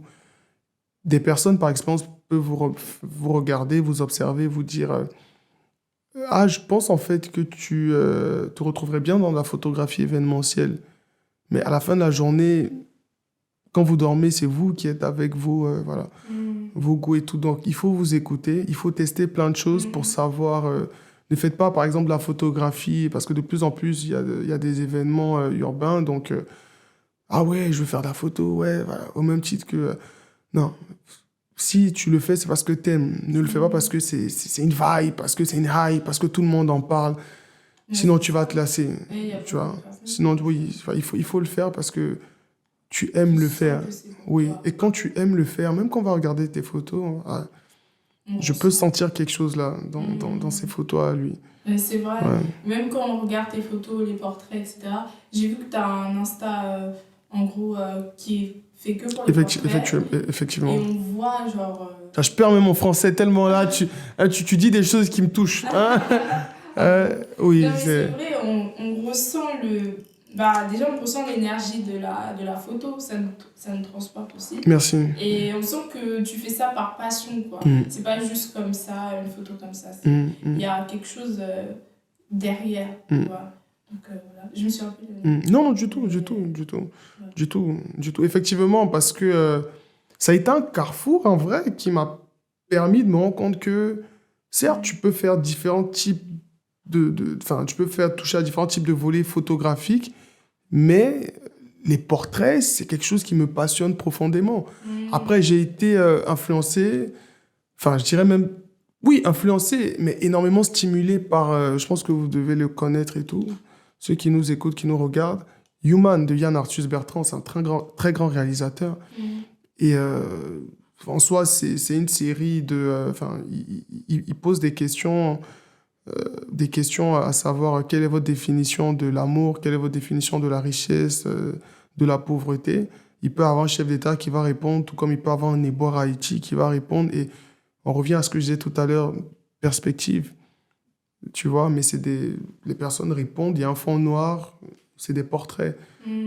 Tu vois, et ça revient à ça. Je me rappelle quand j'étais tout petit, dès que je terminais de dîner, je courais, je descendais, je m'asseyais avec le gardien à l'époque, qui lui avait ses autres collègues gardiens. Et puis, je les entendais discuter. Je comprenais même parfois pas ce qu'ils disaient. En fond sonore, il y avait des musiques mandingues. Et j'aimais être là. Tu te rappelles de tout ça? Bien sûr, parce que c'est des choses qui m'ont façonné. Donc là même, je sais même pas comment j'ai même pu oublier cet aspect-là. Quand tu me parlais tout à l'heure de quel est l'univers dans lequel tu as grandi. Et je me souviens que voilà, c'est des choses qui m'ont particulièrement façonné. Écouter les histoires des personnes, j'aime énormément ça. Et donc aujourd'hui, je ne suis en vrai, enfin, je suis pas étonné de la direction artistique voilà, que j'ai pu prendre parce que c'est le reflet de qui je suis, tout simplement. Ouais, c'est vrai, c'est vrai. Bah, déjà, le fait que tu as grandi entre deux pays, que bah, y a beaucoup d'influences, bah, comme tu as dit, Sénégal. Le documentaire, Ouais. la recherche. Voilà. Et je viens d'une famille qui a horreur de la superficialité. C'est-à-dire, par exemple, quand on est en train de discuter, Charles, termine tes phrases. Tu vois, il faut argumente. Tu vois ce que je veux dire? Donc, ça fait que, voilà, même quand je discute avec quelqu'un, j'aime quand la personne va au bout des choses, la profondeur des choses. J'aime pas quand ok, c'est juste là, comme ça, non. Tu vois, non, j'aime pas ça. Par moment, oui, quand ton cerveau a trop, qui est un peu... Voilà. Mais de façon générale, j'aime la profondeur des choses. Pourquoi t'en es là? Quels sont tes traumas? Quelles sont tes blessures? Voilà, j'aime aller, voilà, au bout des choses, oui. Ok. Mais c'est important. Quelle est la première expérience, enfin, l'expérience qui t'a le plus marqué dans tes projets, dans tes jobs? En fait, permets-moi de reformuler ta question. Je dirais l'expérience qui a déclenché tout ce qui a pu suivre par la suite. J'ai été chargé d'effectuer une vingtaine de photos pour un organisme mondial. Et la conférence avait lieu aux États-Unis. Et je me rappelle, à l'époque, j'étais en France. Du coup, le thème de la conférence s'intitulait l'autonomisation des femmes dans les zones de conflit en Afrique. Donc déjà, de par le titre de la conférence, il fallait que je me rende en Afrique pour produire un contenu qui match avec le dit thème. Et dans l'exercice, là, j'ai eu énormément d'anecdotes que je pourrais raconter, mais bon, je vais raconter qu'une seule. Parce que, étant donné, vu que c'est des femmes qu'il fallait photographier, des femmes entrepreneurs qui effectuent divers types de métiers, je me suis rendu dans un des marchés les plus populaires d'Abidjan, qui s'appelle le marché d'Adjamé. Et j'ai eu à discuter avec une dame. Et c'est une dame qui vendait du poisson. Mais elle vendait du poisson aux abords des routes, parce qu'elle n'avait pas cette... en soi, elle n'avait même pas la permission de le faire parce qu'il n'y avait plus de place à l'intérieur du marché. Mais la problématique, c'est que à partir d'un moment, des agents de la police municipale débarquaient et puis renversaient voilà, tout ce qu'elle pouvait vendre. Ils venaient avec des matraques et elle me racontait. Donc, figure-toi que je discutais avec elle. Heureusement, j'ai pu faire une photo. J'ai pu lui faire son interview. Et dès que l'on termine, j'entends des bruits derrière moi. Poup, poup, poup. Genre des pick-up arrivent. Je vois comment ceux dont elle me parlait, ils descendent, ils commencent. J'ai vu de mes propres yeux. Ils prennent des matraques, ils commencent à tout casser. Et c'est de là même, en fait, tout à l'heure, je te disais qu'il y a des situations où tu aimerais faire des photos, mais tu ne peux pas le faire. Et dès que je me suis retourné, à tous les travailleurs qui étaient également positionnés comme elle était également, qui viennent vers moi. Donc, j'avais ma caméra là sur mon cou. Donc, il y avait deux choix. Parce que tout le monde venait tout d'un coup. Soit je faisais une photo qui allait être, selon moi, historique, ou soit je protégeais ma caméra. Parce qu'avec l'affluence des gens, elle aurait naturellement pu se casser. Bon, j'ai pas pu faire la photo. J'ai préféré protéger ma caméra. La photo historique viendra après. Mais j'ai préféré protéger ma caméra. Mais j'ai vécu... Enfin, je dirais même la théorie et la pratique, si je peux le dire ainsi. Parce qu'elle m'a expliqué ce qui se passe Et j'ai vu de mes propres yeux quelques minutes après. C'est quelque chose qui m'a profondément marqué. Je me suis rendu compte que chaque personne a son histoire. Et chaque personne mérite que son histoire puisse être Entendu. entendue et respectée. Hmm. Et respectée. Donc enfin, en soi, je faisais des photos avant, mais j'ai commencé à me professionnaliser dans tout ce qui est photographie documentaire. Donc là, ce n'est plus que faire des photos. Parce qu'avant, je faisais juste des photos, je prenais pas d'histoire. Ouais, je prenais pas d'histoire. Et quand j'ai commencé, déjà, de par ce qui m'a été demandé, le fait de discuter avec des personnes, et quand après, il y a la photo qui vient en illustration, ça vient avec un certain poids, je dirais. Hmm. Et quand après, je me suis rendu aux États-Unis, oula, ça a été, c'était très fort, hein. C'était très fort. Et puis, Pourquoi? non, enfin, par rapport à ce que j'ai pu vivre là-bas, Hmm. ouais, ça a été très, très fort. C'était une expérience professionnelle courte, mais très intense. Et voilà, c'est de là que tout est parti. L'année d'après, j'ai remporté un award et tout. Enfin, j'ai eu des distinctions l'année d'après, oui. Donc, mais c'est de là que tout est parti, oui. Donc tout s'est enchaîné à Oui, partir tout de s'est ce enchaîné. moment-là. Et je pense que c'est à ce moment-là que le ciel a dû me dire, oui, tu entres dans ta... Ouais, Destin. ouais. À partir de, j'oublierai jamais, septembre 2019. Ok. Ouais. Un tournant. Non, oui, tournant. Ok. Catégorique. Catégorique. C'est dans quelle année? 2019, septembre 2019, ouais. Catégorique. Là, tu vas aller encore plus loin. Par la grâce de Dieu, ouais. Hmm. Abidjan, on dit on est déjà né. Tu connais l'expression? Ouais.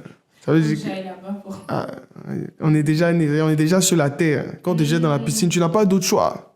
Soit tu te noies, soit tu nages. Mais il faut se battre. Ah, même si tu bois la tasse, nage. D'ailleurs, des fois, c'est dur, mais. Nage. Hmm. Nage. Et est-ce que tu as une référence ou un photographe préféré africain? Oui, je dirais, enfin, pas un photographe préféré, mais des personnes qui, de par leur travail, m'inspirent. Bon, là, sans hésitation, Johanna Choumali. Je Tu connais vois pas. qui c'est? Non. Elle a fait une série photographique qui s'intitule Abré. C'est une série sur les scarifications. Ok. Oui. Ensuite, elle a fait une série qui s'intitule Ça va aller, parce qu'on a connu en 2016 une attaque terroriste sur les plages de Bassam. Et du coup, cette série est une série qui, enfin, dont l'ADN est de redonner espoir, voilà, aux personnes, aux victimes. Enfin, quand je dis aux victimes, aux personnes qui ont perdu des proches aussi. Et même à tout Ivoirien, hein, parce que ça a été une page noire dans l'histoire de la Côte d'Ivoire. Et du coup, sur ces photos, elle a effectué des broderies. Elle a même remporté un prix. Elle a fait une expo. Oui, bien sûr. Bien sûr, elle expose dans de très grandes galeries Ok. à l'échelle mondiale. Elle a remporté un prix même, d'ailleurs, en Angleterre. Le prix Pictet, c'était la première femme Première femme. Oui, première femme à remporter ce prix. Première femme africaine, je crois, ou même première femme, je sais plus. Il faut que je vérifie, oui. Mm. Ben, moi aussi, je regarde pas du coup. Ouais. Est-ce que y a un sujet en particulier qui te passionne dans la photo? L'humain. L'humain. L'humain, les scènes quotidiennes, ça me passionne énormément. La femme. Mhm. La femme, surtout parce que j'ai énormément de respect pour ma mère, parce que elle était mère célibataire. Elle nous a éduqués. Certes, il y avait, enfin, comme j'ai dit tout à l'heure, j'ai grandi avec mes grands-parents maternels, mais à partir d'un moment, j'ai eu à vivre avec elle. Et j'ai vu comment elle se battait, même déjà quand j'étais chez mes grands-parents, comment le matin elle partait tôt et rentrait tard. Et tu sais, il n'y a rien de mieux qu'un proche qui peut être un modèle pour toi, un modèle de vie. Et quand je regarde sa vie, quand je regarde où est-ce qu'elle en est aujourd'hui et la direction que sa vie est en train de prendre, il n'y a pas plus beau documentaire, tu vois. Il n'y a pas plus beau documentaire. Et ce qui fait que ça comment dirais-je, ça glorifie à mes yeux la femme avec F majuscule. Parce que je vois que, c'est-à-dire, la femme peut être à la fois, c'est-à-dire, elle peut être comme une main, hein. Elle peut avoir plusieurs aspects, plusieurs identités. Tu vois ce que je veux dire? Parce que je l'ai retrouvée en ma mère. Donc, je pense consciemment ou inconsciemment, j'ai cette quête-là de vouloir en savoir plus. Peut-être comment elle a pu gérer ça. Parce que ma mère m'a eu à 23 ans. Ensuite, elle a eu ma sœur à 25 ans. Ah oui. Donc, à 23 ans, tu imagines la pression même que tu peux avoir et tout. Tu vois ce que je veux dire? Faut avoir les épaules. Tu m'étonnes. Donc, quand même, je discute avec des femmes et je me rappelle, j'étais parti à Divo. C'est une ville à proximité de Tchas-Salé. Enfin, Tchas-Salé, c'est toutes des villes de Côte d'Ivoire. Et il y a une dame qui m'a dit qu'elle gagne moins d'1 € par jour. Elle a 5 enfants. Elle vend du popcorn le matin et l'après-midi, elle vend de la chicken. Et en moyenne, en période de, enfin, entre guillemets, de sécheresse, elle se fait moins d'1 €, enfin 500 francs. Mais tu te dis, mais comment en fait ces personnes arrivent à vivre? Mais c'est des mamans, c'est-à-dire elles se disent, je préfère faire ça que d'aller vendre mon corps, que de faire des choses qui sont pas, enfin, qui pour moi ne sont pas bien, tu vois. Ouais. Et donc, c'est ces sujets-là qui te passionnent. Oui, enfin, ouais, majoritairement, mais surtout l'humain. Parce que aussi après, j'ai pris le cas aussi enfin, de mes grands-parents, mais je reviens sur mon grand-père paternel. Quand j'étais chez lui, il n'y avait que lui, tu vois, avec mes cousins. Donc, il y a aussi des hommes, il y a des hommes très forts et tout, des hommes à qui qu'il faut honorer. Mais c'est vrai, c'est Tu vois, important. c'est très important. De donner une voix à chaque personne. Chaque personne a une histoire. Bien sûr. Donc, avec la photo, oui, capturer des moments comme ça, c'est important. Tu vois, et aussi, de par la photo, tu arrives aussi à capturer les émotions des personnes. Et quelque chose aussi qui est très important pour moi, c'est le regard. Parce que le regard dit beaucoup de choses. Ah, tu vas bien? Oui, je vais bien. Mais tes yeux disent le contraire. Tu vois? Ouais. C'est fort, là, ce que tu dis. Ben, du coup, là, je vais passer au Ask. En gros, ça va être des questions qui vont être variées. Ok. Un peu, ouais, comme un quiz, on va dire. Ok. Est-ce que, pour la jeunesse qui nous écoute, est-ce que tu as des photographes à conseiller? Des photographes jeunes? Ouais, des photographes jeunes ou des photographes anciens, comme tu veux. Ok, bon. Là, on va faire un point d'honneur aux jeunes. Je vais citer des collègues dont j'apprécie particulièrement leurs travaux. New Black Story, à découvrir sur Instagram. Très, très fort. Très fort. T'as Drapeau Noir, c'est un pote. Ok, ils font de la photographie comment? Alors, New Black Story, on est dans le même univers, je dirais. Drapeau Noir, il fait beaucoup de... Ça peut varier entre de la photographie fashion, entre, je dirais, oui, beaucoup de photographie fashion. Mais c'est très... son rendu est très épuré, j'aime bien. Tu as aussi Zach, incroyable. Incroyable. Et les jeunes aussi. Ouais, point d'honneur aux jeunes là. Luigi Vince. Bon, il est majoritairement vidéaste, mais il fait des photos aussi. Et puis, ouais, il y a ce qui me vient à l'esprit là. Ouais. Ok, donc c'est 4 photographes Ouais, à voir sur Instagram. bien sûr. Ok. Pour une personne qui voudrait, un jeune qui voudrait se lancer dans la photographie, quels conseils tu peux leur donner? Je pense que j'ai dit tout à l'heure, hein, ne pas avoir peur de toucher à tout. Bah, tu peux te dire que ouais, moi je fais que ça, mais tu ne sais pas en réalité. Si tu n'essaies pas, c'est quand tu vas essayer que tu vas te rendre compte que ah, ouais, en fait j'avais raison, mais au moins tu as essayé, donc ça confirme ce que tu pensais. Mais si tu n'essaies pas, tu vas vivre sur des suppositions. Et dans le regret aussi. Dans le sens où ouais, demain tu te rends compte que bah, si c'est à 50 ans que tu viens essayer ça et que tu te rends compte que bah, en vrai, j'aime ça. Mais tu aurais pu t'en rendre compte plus tôt. Donc il faut essayer de toucher à tout, c'est important. Parce que ça te permet de t'aiguiser déjà. Parce que pour moi, Je dirais pas qu'on atteint la perfection, mais je dirais qu'on emprunte l'autoroute de la perfection. Et cette autoroute-là, elle s'aiguise de par ce que l'on fait de façon journalière, hebdomadaire, mensuelle, annuelle. C'est bien beau de dire, oui, je vais être un des meilleurs, mais qu'est-ce que tu fais au quotidien? Et tout simplement, regarder un documentaire sur un photographe, c'est déjà poser une Sympa. pierre, Ouais. sympa. Aller à des expositions, surtout qu'ici, vous avez énormément d'événements, donc il faut en profiter.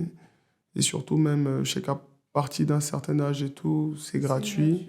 Donc il faut vraiment en profiter parce que il y a d'autres pays Oui, il n'y a qui pas n'ont cette pas encore, chance. voilà, qui n'ont pas encore ça. Donc, ce que vous pouvez considérer comme être acquis sous d'autres cieux, bah, Mm. c'est en train d'arriver, ça va arriver. Mais pour le moment, ça ne l'est pas encore. Et du coup, ça fait que bah, il faut éduquer les personnes par rapport à ça. Donc, si vous avez autour de vous des outils qui vous permettent de vous améliorer, de toucher du doigt la perfection, même si on ne peut pas toucher du doigt la perfection, c'est une façon de parler, il faut être sur cette autoroute-là. Et cette autoroute-là, c'est vous qui mettez le bitume par rapport aux activités que vous faites au Mm, quotidien. mm, mm. Parce que tu peux commencer la photographie, bah, ça fait 10 ans, et quelqu'un vient en 2 ans, il te dépasse parce que, il a mis plus de fougue, plus d'intensité dans la passion, dans la recherche. Mm, mm. Donc, il Aussi. faut être passionné par ce que l'on fait. C'est ça que j'ai dit tout à l'heure. Ah oui, c'est ce type de photographie qui marche, donc faisons-le. On va te contacter. Finalement, bah, la personne t'a doublé, t'as pas payé. Bon, c'est bon, moi j'arrête la photo. T'arrêtes la photo parce qu'on t'a doublé? Non, Mm. non. C'est pas parce que un de mes proches me fait quelque chose et tout qui me fait mal que j'ai arrêté de l'aimer. C'est la même chose pour la photo. Même si tu reçois des coups, même s'il y en a qui parfois même peuvent t'exploiter, faut dire les termes. Parce que tu es en train de te chercher, n'arrête pas à continuer. Parce que même quand on t'exploite, ce que tu vas développer comme skills pendant qu'on t'exploite, personne ne va te l'enlever, c'est en toi. C'est un trésor inestimable qui est en toi. Mm. Et c'est ça l'argent, si on veut parler. Ça dit, c'est ça, l'argent, c'est le potentiel qui est en toi, que tu matérialises, enfin, que tu extrais de toi qui devient palpable. Mm, mm, C'est pour ça que je passe mon temps à dire que l'argent est privilégié de m'avoir. L'argent est privilégié de t'avoir parce que l'argent, c'est le potentiel, c'est le don que Dieu m'a donné, que les dons que Dieu nous ont donnés, que j'extrais. mm, Et mm, ces mm. dons-là, ils s'aiguisent au quotidien. Donc, il faut s'écouter.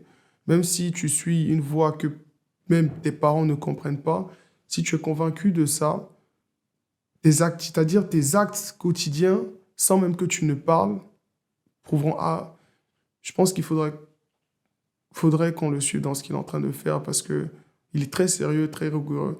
Parce que l'humain, il est comme ça. L'humain peut te dire, oui, je crois en toi, oui, voilà. Mais ce sont les actes qui stimule ô combien de fois un être humain. Et c'est très, Mm. très, très important, oui. Il faut pas courir derrière l'argent. Et la ligne est très... Il faut savoir ce que tu vaux, mais il faut pas courir derrière l'argent. L'argent, ça viendra après. Bon, enfin, je veux dire, un appareil photo, tu l'achètes pas avec l'argent, ça viendra après. Tu vois? Mais je comprends ce que tu veux dire, et c'est Mm. très vrai, l'argent viendra après, mais même dans ce que tu fais déjà, comment dirais-je, quand tu viens de commencer, c'est important pour moi, même quand vous contactez des photographes et tout, si vous pouvez rémunérer, même si ce n'est pas de l'argent, mais donner quelque chose en fait. Quelqu'un ne se déplace pas pour rien. C'est-à-dire il faut toujours que la personne ait ce sentiment-là, que mon art est respecté, même si la personne vient de commencer. C'est pas forcément de l'argent, ça peut être... Enfin, vous pouvez trouver un terrain d'entente, mais il faut jamais qu'une personne, si elle travaille avec vous, ait le sentiment de se sentir exploitée. Vous pouvez même avoir même cette hauteur d'esprit de lui demander, est-ce que de par mes attitudes, tu peux avoir le sentiment de te sentir exploité? Si la personne même souvent peut avoir un peu de peur, un peu de gêne, ça vous grandit en tant qu'humain, surtout si vous êtes un grand frère ou bien une grande sœur dans le domaine dans lequel vous exercez. Mais pour les personnes qui commencent, qui débutent, ayez des plans selon lesquels vous recevez quand même un peu d'argent parce que c'est ça qui va vous permettre d'acheter votre matériel. Mais Mm. quand je dis il faut pas courir après l'argent, c'est il faut pas aussi avoir les yeux plus gros que Mm, votre tête, mm, quoi. mm. Voilà. Mais il faut Parce connaître que sa valeur, oui, mais sa valeur, mais la valeur, c'est tout comme un pépin qui après, voilà, devient un oui, arbuste et un c'est arbre. juste. c'est petit à petit. Tu viens de commencer, frère. Tu me demandes, voilà. Oui. Enfin, même la logique va te dire, mais comme on dit au Cameroun, gars, tu joues même à quoi, non, mon frère? Tu vois? Là, mon accent camerounais est sorti. Mais tu joues même à quoi? Hein? Tu vois, Il faut être raisonnable. il faut être raisonnable, voilà, mais tout en connaissant sa valeur. Et puis aussi, il faut savoir euh, quel est le positionnement que j'ai sur le marché, quel est le positionnement que je voudrais avoir. Moi, j'ai un pote à moi qui m'a dit, bah, j'arrête de faire telle chose parce que voici comment je veux me positionner. Il y a des gars même, ils te disent, je préfère ne même plus manger, mais je préfère être que sur ce type de projet-là parce que je voudrais que lorsqu'on dise mon nom, on associe mon nom à tel standing. Oui. Tu vois, je vais pas être en train de... Oui, Tout et n'importe mais quoi. tu vois, Oui. parce que tu vois, c'est peut-être tout. Ok, on te paye, voilà, mais à la fin de la journée, dès qu'on dit ton nom, mais qu'est-ce qu'il fait exactement, lui? Parce qu'il n'y a rien de pire quand la pensée collective, en fait, c'est-à-dire quand on dit ton nom, c'est flou. Pour moi, c'est pas bon. C'est pas bon. Il y a des marques et tout qui investissent, elles se disent pendant 5-6 ans et tout, on ne touche rien. Les seuls sous qu'on touche, c'est pour réinvestir. Parce qu'on voudrait que dans la pensée collective, là, quand je te dis Louis Vuitton, sans que tu aies à réfléchir, ton psychisme même te dit, Oui. tac, Van Cleef, tac, tu vois, Louis Vuitton, tac. En fait, il faut Tu vois, avoir... c'est-à-dire que c'est ça, c'est comment tu te vends. Donc ça, c'est un autre conseil aussi, savoir se vendre. Savoir dire non. Oui, savoir dire non. Savoir, c'est quand tu sens que ta dignité commence à être foulée, là, savoir dire non. Par exemple, moi, je suis devenu très rigoureux par rapport aux acomptes. Si on doit travailler, je dis n'importe quoi en mai, 1 mois, voire 2 mois à l'avance, je dois avoir reçu les acomptes. Ah oui, si le mois demain arrive, là, tu me contactes, le projet, c'est bon, il est annulé. D'autres vont dire, non, Charles-Henri, tu te prends... Non, c'est pas une affaire de... C'est la rigueur. C'est comment tu te vends. C'est très, très, très important. Parce qu'à la fin de la journée, surtout quand tu es freelance ou quand tu es entrepreneur, il n'y a pas d'argent qui tombe fixe comme ça. À moins que, bon, voilà, tu aies toi-même créé, d'autres activités sur le côté qui te permettent d'avoir tel montant. Mais je veux dire, pour nos métiers que l'on fait, tu peux gagner une très grosse somme au mois d'avril et puis au mois de mai, voilà, c'est la moitié, par exemple. Donc, du coup, il faut être très rigoureux par rapport à ça. Parce qu'il y en a qui ne savent même pas. Ils se disent, bon, c'est pas grave, le mois, c'est trop tôt, février, mais j'ai besoin de savoir. Par exemple, là, j'ai un mariage à faire et tout. La compte a été payée depuis le mois de janvier. Donc, j'ai payé mon billet, je suis revenu, j'ai le mariage à faire là le 2 mars. Par exemple, tu vois.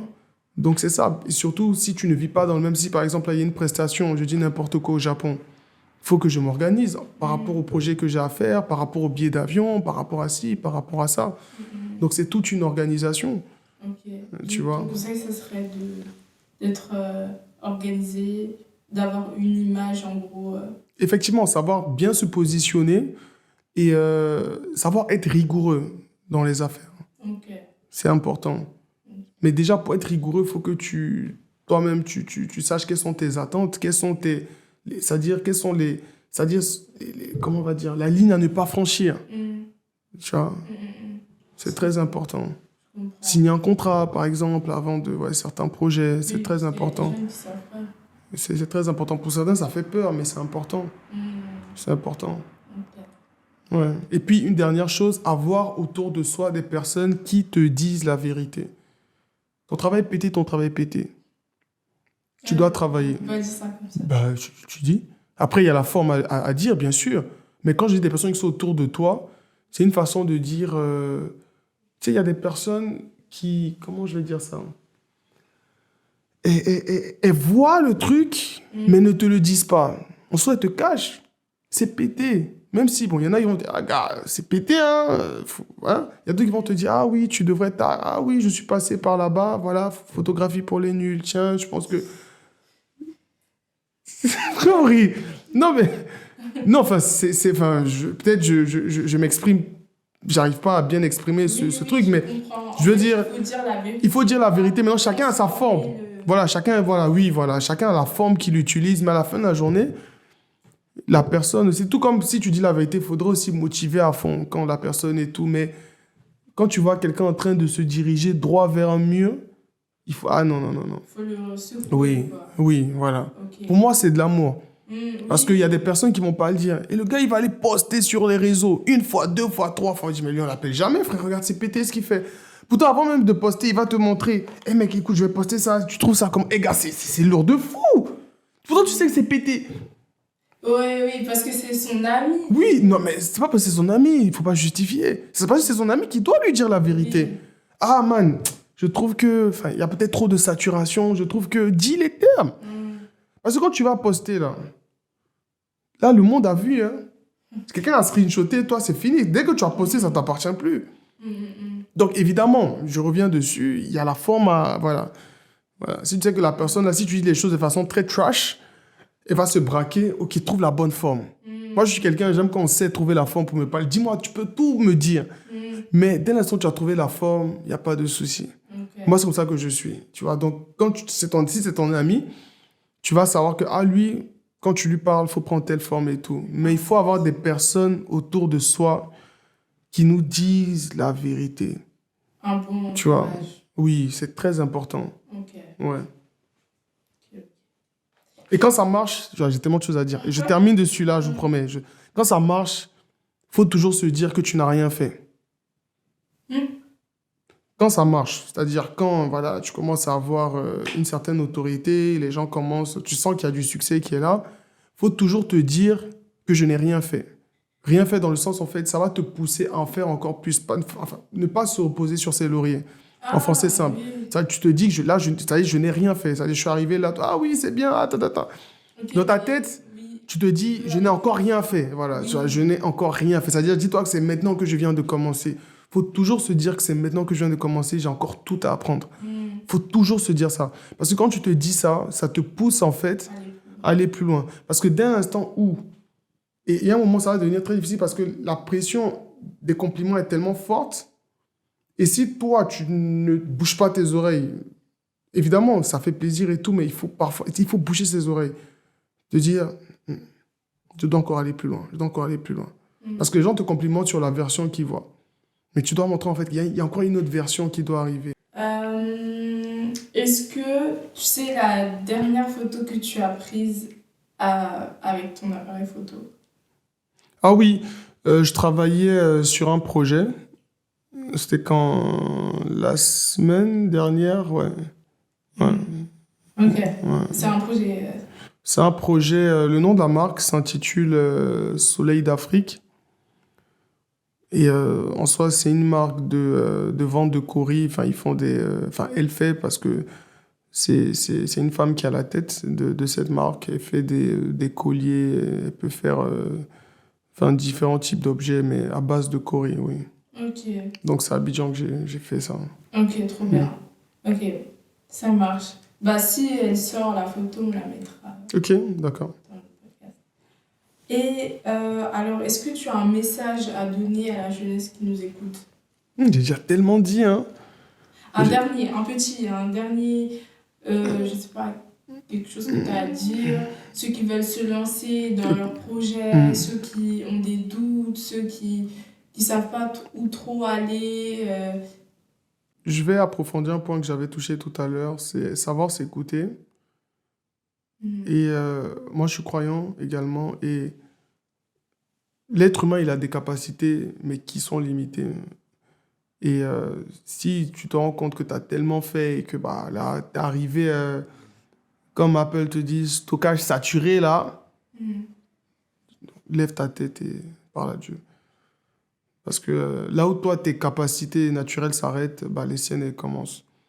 Donc si tu te poses des questions sur la direction de ta vie, il va t'envoyer un signe. Que ce soit, tu peux être là et puis tu discutes avec quelqu'un. Oh, je me posais ces questions, en fait, la personne vient de me répondre. Tu vois. Et il y a un verset qui dit, Dieu parle tantôt d'une façon, tantôt d'une autre, mais l'homme y prend garde. Mais il faut y prendre garde dans le sens où si tu lui as posé une question, il va te répondre. Ça peut être par un film, ça peut être par une phrase dans une chanson, ça peut être, tu sors du métro, tu regardes une pancarte, une publicité, il y a une phrase qui est là, tu auras une réponse. Tu auras une réponse. Donc déjà, ça c'est le premier point. Et le deuxième point, c'est il faut jamais rien lâcher. Tu as le droit de pleurer, tu as le droit de crier, tu as le droit de t'asseoir, mais tu n'as pas le droit d'arrêter. Si c'est fort, si tu as besoin de prendre un temps pour toi, prends-le, mais n'arrête jamais. N'arrête jamais. Continue, même si c'est en rampant. C'est que chaque jour, il faut toujours faire un petit, même si c'est, faut toujours faire un petit pas de plus. Et si tu as choisi quelque chose que des personnes autour de toi ne comprennent pas, n'en veux à personne. Continue, suis ton chemin. Parce qu'à la fin de la journée, tu le fais que pour toi. Enfin, d'abord pour toi et naturellement, ça va découler sur les autres. Donc, il faut être conscient de ça et ça va t'éviter beaucoup de réflexions qui n'ont pas leur place, quoi. Ah, on me soutient pas. Non, non, non. Même si on ne te soutient pas, toi, continue de travailler. Si tu es diligent, si tu crois en ce que tu fais, ça finira par le faire. C'est une loi de la nature. Qui plante, sème. Maintenant, si quand tu as planté 2-3 secondes, tu vas, tu regardes, est-ce que la graine avance? Tac, tu remets. Frère, laisse mourir le bail.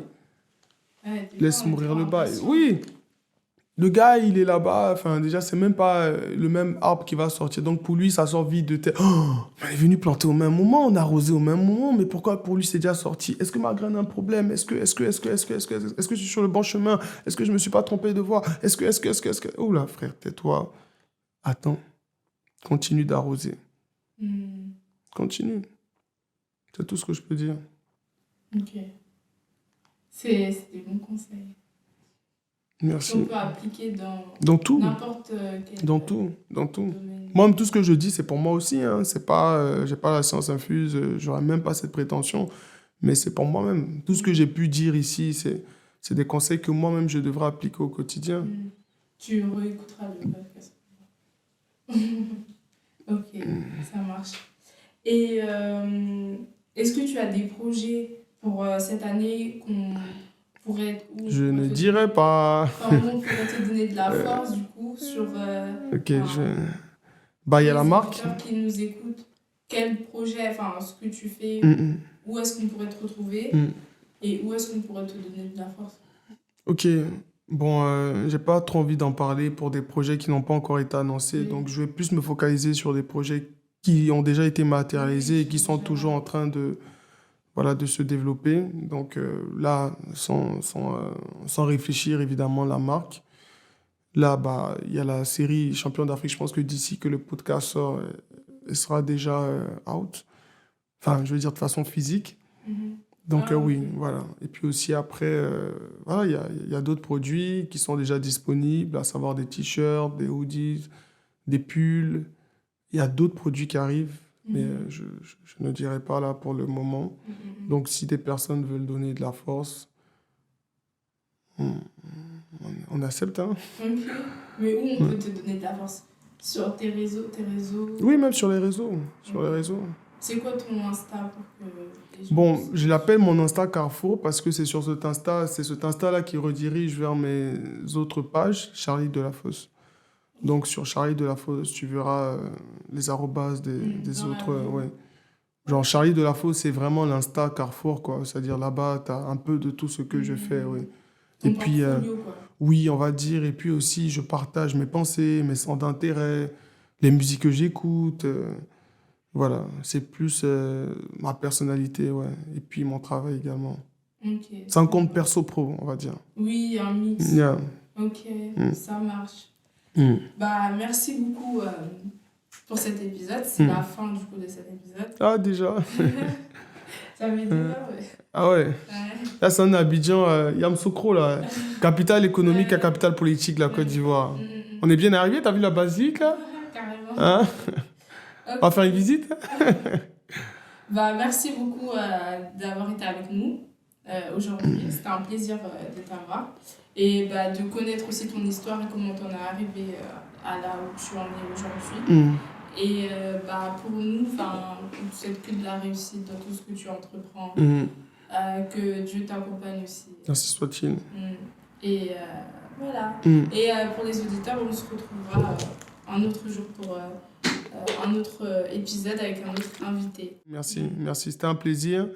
Et ça m'a fait voyager parce que Je ne m'attendais pas à ces questions. Elles ont été très pertinentes, très profondes. Et merci. Merci à toi, Kesha. Merci pour le temps que tu as pu prendre pour tes questions. Merci. Et surtout pour l'écoute. De Bon, tu ne les rien. passeras pas à mon grand-père. Hein. En tout cas, Merci, ça fait merci, plaisir. merci. De rien. Hein. À bientôt. Ouais, merci.